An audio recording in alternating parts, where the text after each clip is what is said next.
they narrowly escaped an Olympic fiasco. But T3 will not suffer this fate. Workers build a giant glass train station and lay train tracks to shuttle millions of passengers to Beijing. Engineers must now ensure the tracks will cope with the load. What we have to do now is test the construction.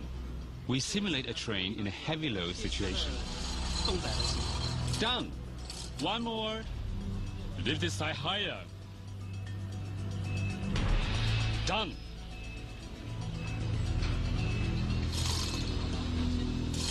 Are you ready yet? Ready! Cut!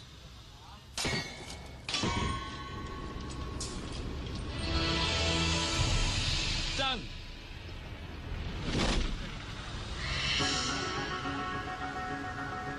The test is successful, but engineers will have to inspect miles of track before the first Olympic visitors arrive. All passengers arriving at T3 by train will be greeted by Foster's iconic entrance, a giant 800-meter-long overhanging roof.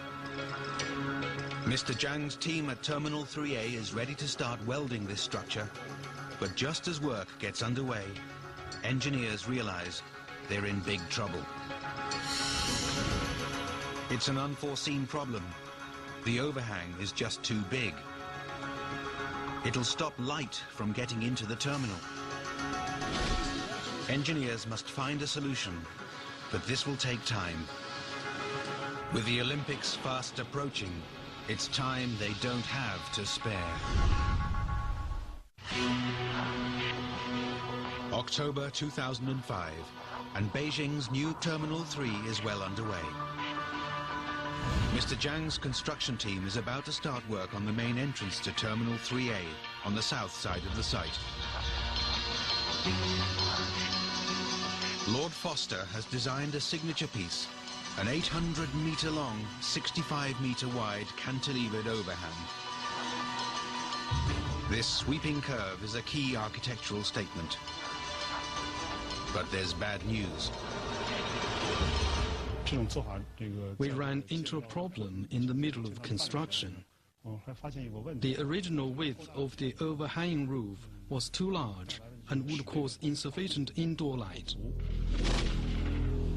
It's an unforeseen problem. Engineers could increase the number of skylights to compensate, but this solution could wreck Foster's iconic design.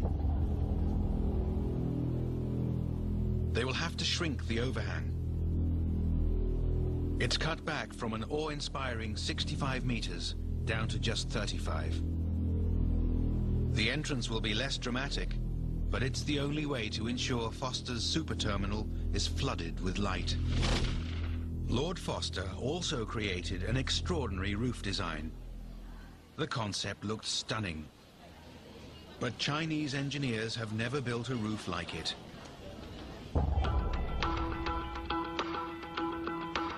Engineer Mr. Zhai is daunted by its complexity.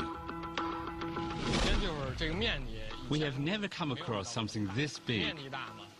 We have never done anything like this before. The many curves also made our construction difficult. The rolling curves of the dragon's back may be difficult to form from steel, but the dragon scales will also pose a challenge to engineers. The positioning of all 361 skylights will be critical to optimizing the sun's rays in T3. Arab engineer Roger Olson must make sure each one is in the best location.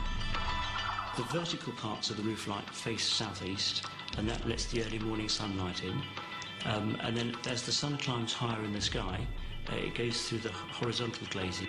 With each skylight now located, the iconic dragon roof begins to take shape. And that was a phenomenal kind of experience, actually seeing the roof structure being sort of stitched together throughout the footprint of the building. They install 300,000 square meters of roofing panels in just 4 months. With the roof near completion, Terminal 3 is a step closer to the impending deadline.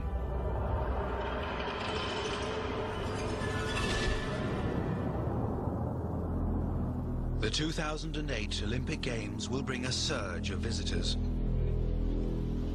To cope, Beijing must undergo one of the biggest transformations in its history. Terminal 3's completion on time is central to the city's ambitions. The project has a really short construction period. We have to put it into use by the 2008 Olympics and make sure it serves the Olympics smoothly, which puts great pressure on us. As the Olympic clock counts down, her team must think about airport safety. For the terrorists, Terminal 3 could provide an attractive target. The baggage system must be made terrorist-proof. Yet with the volume of luggage going through this terminal every day, an estimated 250,000 bags, it's a tall order. The world knows what just one rogue suitcase can do. In 1988, Pan Am Flight 103 took off from London Heathrow, heading for New York. Less than an hour into the flight, the plane exploded in mid-air over the village of Lockerbie, Scotland. People and debris rained down from the sky. In all, 270 people were killed. It's a security expert's worst nightmare. No one wants another Lockerbie on their hands. Certainly, Lockerbie does enter into your thoughts relative to your baggage, to making sure your baggage is secure, that it is safe, that you don't have contraband, explosives, anything that's not supposed to be in there. The chance of a bag containing a bomb is less than 1 in a billion. But passengers want to know they are totally safe.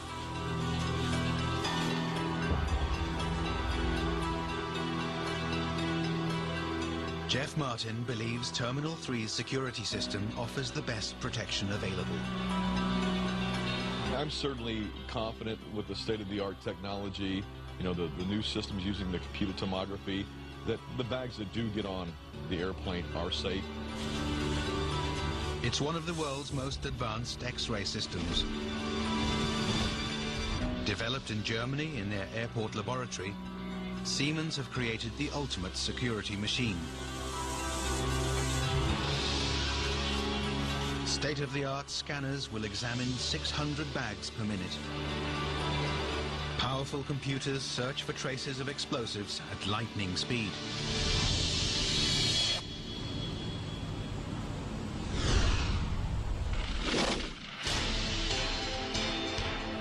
Jeff and his team have minimized the potential bomb threat, but now have an everyday problem to contend with.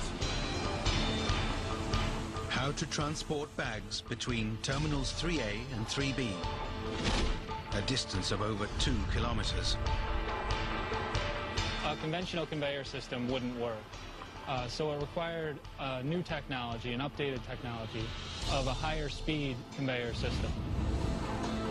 In place of a conventional conveyor, they install a 4-stage high-speed belt to whisk bags from T3A to T3B. Luggage is accelerated to 40 kilometers per hour in just 5 seconds.